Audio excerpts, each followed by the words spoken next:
Сегодня 23 марта сего года у нас проводится День правовых снадий в Республике Саха-Якутия. Как вы видите, вот сегодня подошли все представители органов нашей республики и федеральных органов и проводим консультации граждан.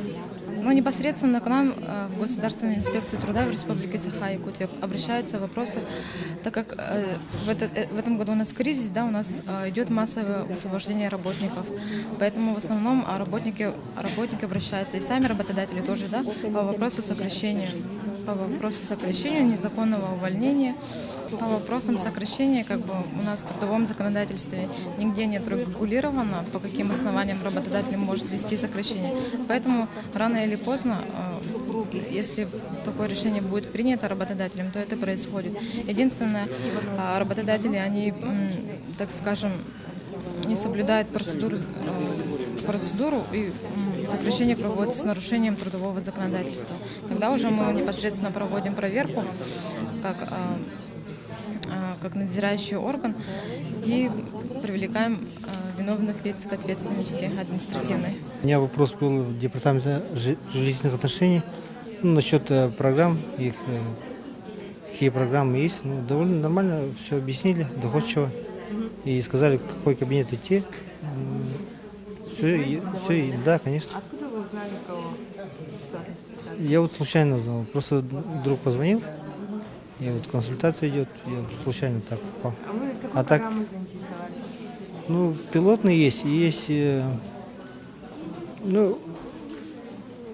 и какой там, на строение дома, какая-то, да, и ИЖС. Социальной защиты именно. Вот то, что нам надо, вот соцзащиты, ее тут нету. А на остальное, может, по-моему, отвечать даже один человек. Вот Министерство юстиции или городской округ, или там. А вы откуда узнали? Так, по-моему, по интернету. Через WhatsApp направили. То есть вы пока не решили свой вопрос? Нет, я решила свой вопрос, подойдя к кому я подошла, там департамент по республике Саха. Я там все ответы свои получила. Мы вообще участвуем всегда в оказании бесплатной юридической помощи, всегда народу очень много, да. Людей интересует все то, что в компетенции пенсионного фонда. Это установление пенсий, да, тем более с 1 января 2015 года наступили новые пенсионные законы в силу, да, поэтому людей очень интересует, особенно молодых. В будущем какая пенсия может быть и на увеличение пенсии что влияет, какие факторы влияют на размер пенсии. Это молодых, да.